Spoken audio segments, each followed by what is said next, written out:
And we are joined by our friend Mark Simone. Buck, I'm going to hold up the iPad here so you can wave to him in studio right now. Oh, there he is. Yeah, there's Hey, Buck Mr. New down York. in Miami. But you guys have known each other for a long time. Let's start off here, Mark. I was just talking about off the air with you. You have done a lot of election days in New York City over the years. How would you break down the New Jersey race just across the river here with so many people out and the close race there? And what do you expect to see in New York City? Big picture, where are we about, 12 hours or so until Election Day? New Jersey, you cannot predict. It's so close. And don't trust these public polls. These public polls are pretty cheap and flimsy. So we can't tell by that. It looks like it's deadlocked. I would think that the campaign of Mikey Sherrill had some serious internal polling, and they panicked because Obama had endorsed her a couple of weeks ago with a video. That was the endorsement. Now they called him in panic to come running into New Jersey and go actually campaign and hold rallies for her. So that means Citarelli was very close, if not slightly ahead. One good thing about New Jersey, they never go 3 terms with any one party. So they're due for a Republican switch now. They always do that in New Jersey. And you got 2 candidates. Citarelli's a good candidate. Mikey Sherrill, very, very weak. Her whole campaign is that she was in the Navy and she flew a helicopter, and they even rented a helicopter to show that she can fly a helicopter. I don't know if this is even in the job description. She should probably go join the state troopers. They have helicopters they use. It doesn't mean anything as governor, but I would think in the end, Citarelli wins. It's deadlocked, but he always underpolls, and everybody's got to get out there and vote in New Jersey. Every Republican get out there and vote. And, again, they always switch parties every couple of terms, so I think he wins that. New York mayoral race, again, you can't tell. It's we expected 800,000 votes in this election. We're already at almost 1 million in the early voting. We'll get 1 million tomorrow. It'll go over 2 million. The model the pollsters used did not count on that at all. Incredible turnout. Last time we saw turnout like this was like 60 years ago, John Lindsay. So it's hard to say. Who are these extra people turning out? I mean, anecdotal evidence is they're older voters. That tends to go for Cuomo or Curtis. And again, here's the other thing about the polls can't measure this. A lot of these Mamdani voters are first-time voters. They're not even on the radar of pollsters. Pollsters wouldn't even know where to find these people, so they're not counted in the poll. So anything can happen. I hate to be wishy-washy. All right, Mark. Yeah. Mark, I got to ask you about this one. As a South Florida resident now, this is certainly on my radar. New York Post, nearly 1 million New Yorkers claim they are ready to flee New York City if Mamdani becomes mayor. 765,000 of the 8.5 million residents of New York City. Do you think there'll be, if Mamdani wins, which, it could happen. I know you're saying nobody knows. It could happen. Do you think there'll be an outflow from New York, or is this stuff all overblown? Well, if there is, then Mamdani at least will get credit for solving the traffic problem here in New York, gridlock problem. But already in the suburbs of Connecticut, we've already seen people out there looking for homes like crazy. Even the private schools in Connecticut have all sorts of New Yorkers trying to register their kids. So people are looking at it. You got to remember, under Cuomo, we had the same problem. We lost a few million people under Cuomo, his bad policies. And in fact, under Cuomo, we lost 4 congressional seats. And there was 1 year where you couldn't get a moving van. There was a shortage of them. So we've been through it before. You got to wait and see what happens. If Mamdani wins, I don't. There may be people moving out, but I think at a slower pace than you think. And you read about these businesses, big Wall Street firms, they're opening in Dallas, and most of that is back office stuff that they would have been opening there anyway.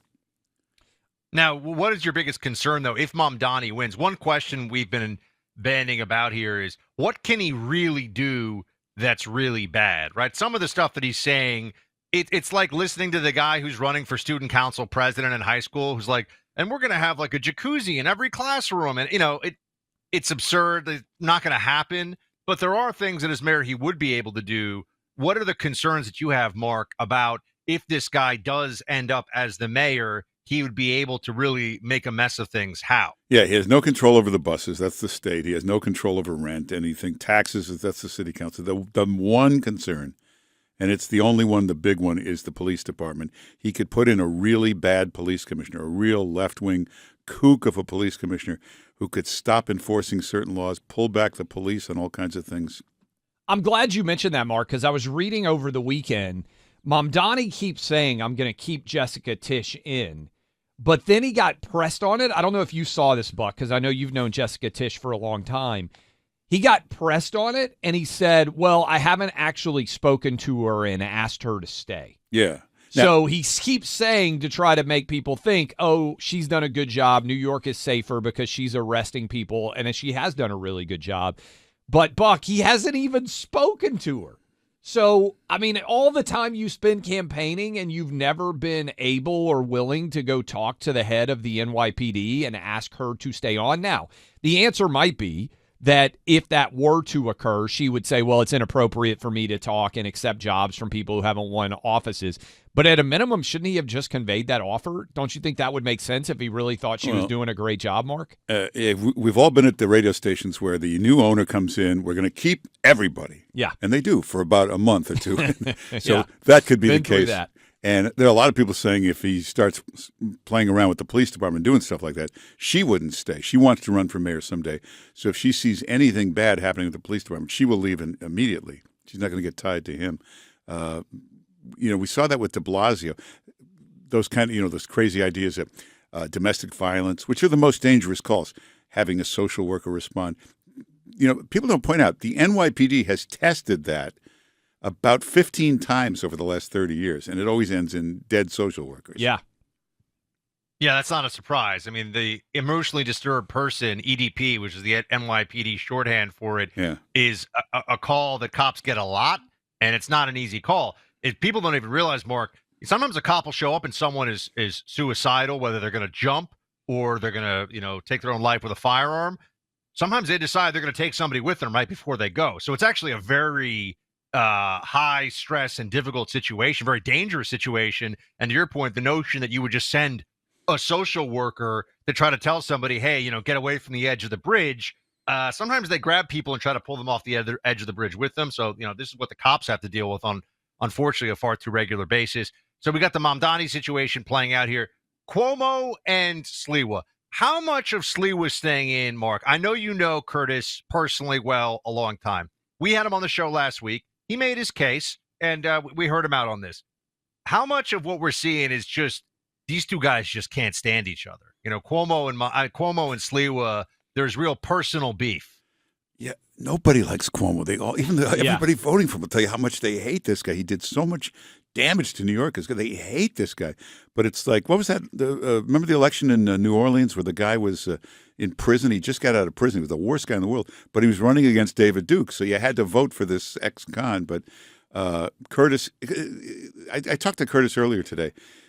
This thing about getting out of the race a week ago, he couldn't get out of the race if he wanted to. He can't take his name off the ballot. And if you look at the ballot, this is another problem.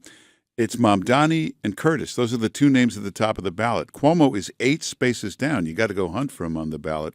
And this whole thing is Cuomo's fault. Had he been any good in the primary, he would have beaten Mamdani. Cuomo was a total disaster in the primary. He got wiped out in 2 debates, never campaigned. So he got us in this position. Curtis has been offered all kinds of bribes to get out. The largest was $10 million. He told us that on the air last week. So Buck asked a good, let's pretend you've lived here a long time. Let's say you wake up tomorrow morning and Mamdani goes and wins, and you wake up on Wednesday. Your thought is going to be what?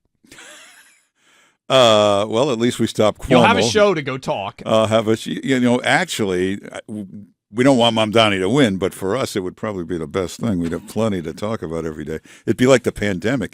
I got my highest ratings during the pandemic. Yeah. People were terrified. They'd listen every day to know what was happening. So yeah. We'd have our greatest ratings ever. Well, insanity was so rare, as Buck knows, living in the New York City apartments. Everybody was losing their minds, and there were very few people speaking sane. But so if he wins, Buck asked a version of this question, but I do think, what would be your positive? Do you buy into my argument that it helps in the governor's race potentially that Kathy Hochul would have an issue maybe with Elise Stefanik. It hurts maybe nationally in the House and the Senate. If he wins, if Mamdani, we wake up on Wednesday and he is the elected mayor-elect of New York City, how do you then assess things? Yeah, no, you're absolutely right. It's going to help everything. It's going to help the midterms. It's going to help Republicans. It'd be great.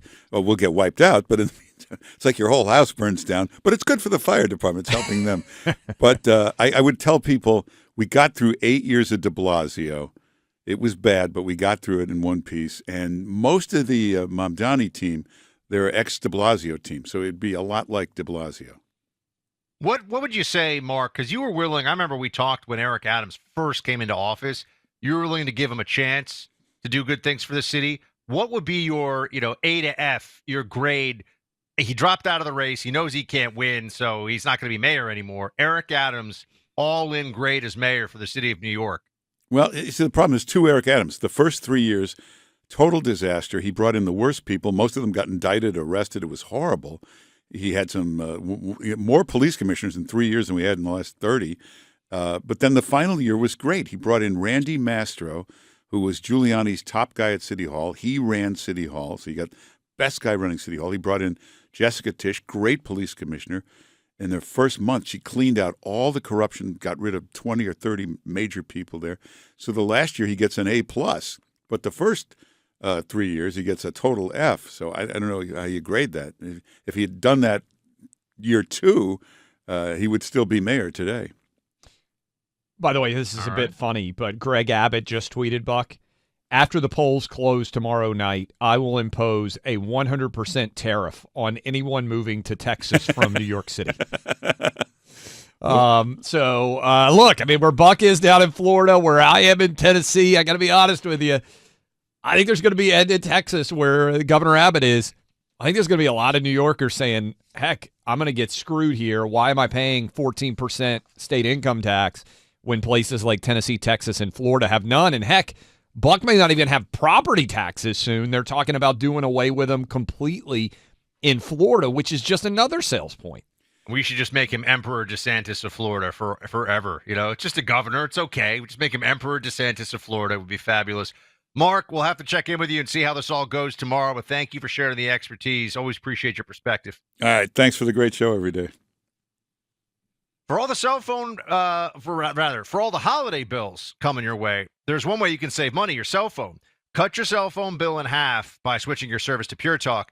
This is the phone service that I rely on. Pure Talk service is on the same super fast 5G network as one of the big guys. They use the same network and towers, but offer you a $25 per month offer, unlimited talk and text, and plenty of high-speed data. They can offer that cost because they don't have super expensive retail leases, no bloated programs, and no incentives that you pay for but never use. Switching to Pure Talk is the common sense thing to do. Just dial pound 250 and say our names, Clay and Buck, and their U.S. customer service team will help you switch in 10 minutes or so. Plus, right now, you'll save 50% off your first month. And if you're a business owner, you could be saving even more. Cut the fat out of wireless. Dial pound 250, say Clay and Buck, make the switch to my wireless company, Pure Talk. Dial pound 250, say Clay and Buck.